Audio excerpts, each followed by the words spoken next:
We will continue argument this morning in Case 11-398, the Department of Health and Human Services versus Florida. General Riley. Mr. Chief Justice, and may it please the Court, the Affordable Care Act addresses a fundamental and enduring problem in our health care system and our economy. Insurance has become the predominant means of paying for health care in this country. Insurance has become the predominant means of paying for health care in this country. For most Americans, for more than 80% of Americans, the insurance system does provide effective access.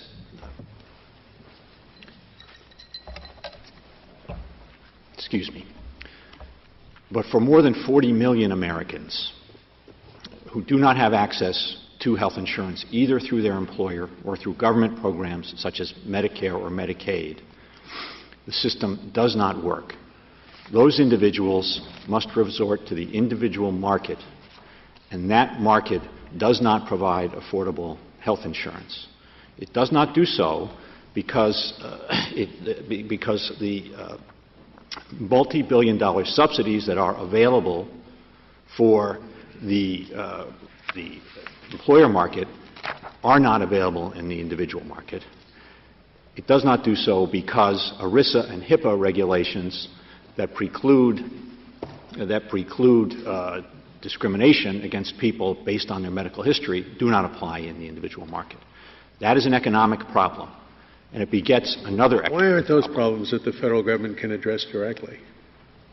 They can address it directly, Justice Scalia, and they are addressing it directly through this act by regulating the means by which health care is purchased.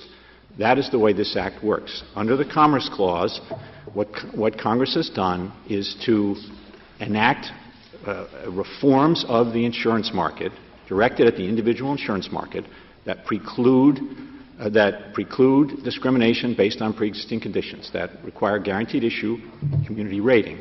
And it uses, and the minimum coverage provision is necessary to carry into execution those insurance reforms. Can you create commerce in order to regulate it? That's not what's going on here, Justice Kennedy, and we're not seeking to defend the law on that basis. In this case, what is being regulated is the method of financing the purchase of health care. That itself is economic activity with substantial effects on interstate commerce. And so any self-purchasing, anything I if I'm in any market at all, my failure to purchase something in that market subjects me to regulation? No, that's not our position at all, Justice Scalia. In the healthcare market, the healthcare market is characterized by the fact that, aside from the few groups that Congress chose to exempt from the minimum coverage requirement, those who for religious reasons don't participate, those who are incarcerated, Indian tribes, virtually everybody else is either in that market or will be in that market. And the distinguishing feature of that is that people cannot generally control when they enter that market or what they need when they enter that market. The same, it seems to me, would be true, say, for the market in emergency services. Police, fire, ambulance, roadside assistance, whatever. You don't know when you're going to need it. You're not sure that you will. But the same is true for health care. You don't know if you're going to need a heart transplant or if you ever will. So there's a market there. In some extent, we all participate in it. So can the government require you to buy a cell phone because that would facilitate responding when you need emergency services? You can just dial 911 no matter where you are? No, Mr. Chief Justice, I think that's different. I don't think we think of that as a market. This is a market. This is market regulation. And in addition, you have a situation in this market not only where people enter involuntarily as to when they enter and won't be able to control what they need, what they enter, but it seems to me that's the same as in my hypothetical. You don't know when you're going to need police assistance. You can't predict the extent to emergency response that you'll need. But when you do, and the government provides it, I thought that was an important part of your argument, that when you need health care, the government will make sure you get it. Well, when you need police assistance or fire assistance or ambulance assistance, the government is going to make sure, to the best extent it can, that you get it. I think the fundamental difference, Mr. Chief Justice, is that that's not an issue of market regulation. This is an issue of market regulation, and that's how Congress looked at this problem. There is a market. Insurance is provided through a market system. Do you think there is a market for burial services? For burial services? Yes. Yes, Justice Alito, I think there is. All right, suppose that you and I walked around downtown Washington at lunch hour and we found a couple of healthy young people and we stopped them and we said, you know what you're doing? You are financing your burial services right now, because eventually you're going to die and somebody's going to have to pay for it. And if you don't have burial insurance or you haven't saved money for it, you're going to shift the cost to somebody else. Isn't that a very artificial way of talking about what somebody is doing? And if that's true, why isn't it equally artificial to say that somebody who's doing absolutely nothing about health care is financing health care services? I think it's completely different. And the reason is that the burial example is not, the difference is here you are regulating the method by which you are paying for something else, health care. And the insurance requirement, I think the key thing here is my friends on the other side acknowledge that it is within the authority of Congress under Article I, under the Commerce Power, to impose guaranteed issue and community rating forms, to impose a minimum coverage provision. Their argument is just that it has to occur at the point of sale. I don't see the difference. You can get burial insurance, you can get health insurance. Most people are going to need health care, almost everybody. Everybody is going to be buried or cremated at some point. Well, one big difference, Justice Alito, is you don't have the cost shifting to other market participants. Sure you do, because if you don't have money, then the state is going to pay for it. Or a family member is going to pay for it. That's a difference, and it's a significant difference. That in this situation, one of the economic effects Congress is addressing is that the many billions of dollars of uncompensated costs are transferred directly to other market participants. It's transferred directly to other market participants because healthcare providers charge higher rates in order to cover the cost of uncompensated care, and insurance companies reflect those higher rates in higher premiums, which Congress found translates to $1,000 per family. But isn't that really a small part of what the mandate is doing? You can correct me if these figures are wrong, but it appears to me that the CBO has estimated that the average premium for a single insurance policy in the non-group market will be roughly $5,800 in 2016.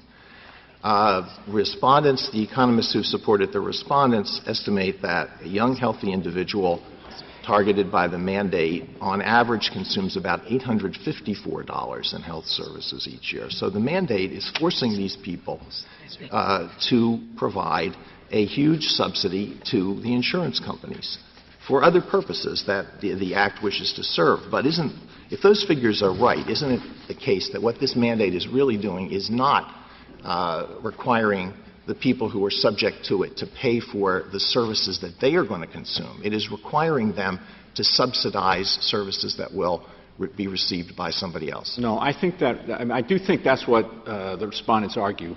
It's just not right. I think it really gets to a fundamental problem with if their you're going to have insurance, that's how insurance works. A, it is how insurance works, but B, the problem that they're identifying is not that problem.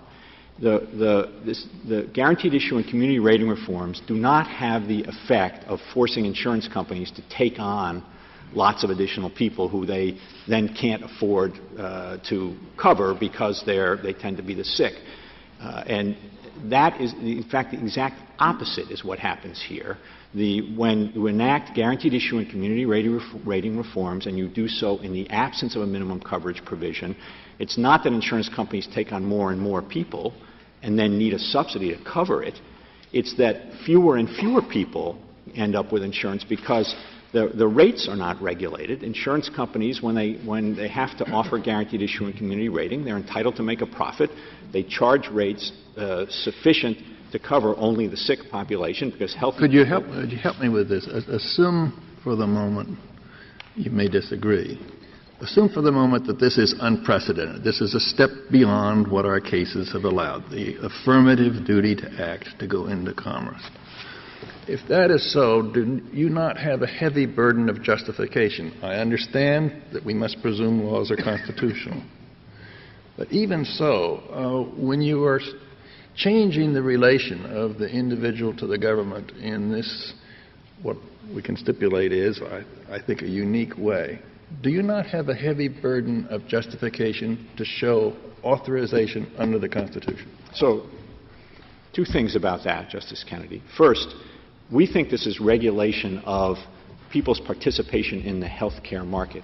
And all this minimum coverage provision does is say that instead of requiring insurance at the point of sale, that Congress has the authority under the commerce power and the necessary proper power to ensure that people have insurance in advance of the point of sale because of the unique nature of this market, because this is a market in which although most of the population is in the market most of the time, 83% visit a physician every year, 96% over a 5-year period. So virtually everybody in society is in this market, and you've got to pay for the health care you get.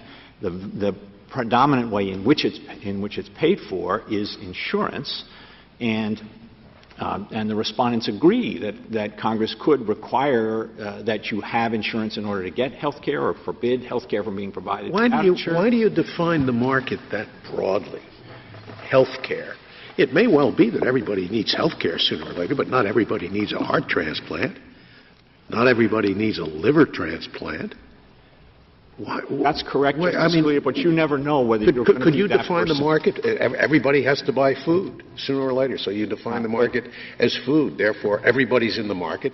Therefore, you can make people buy broccoli. No, it's quite different. It's quite different.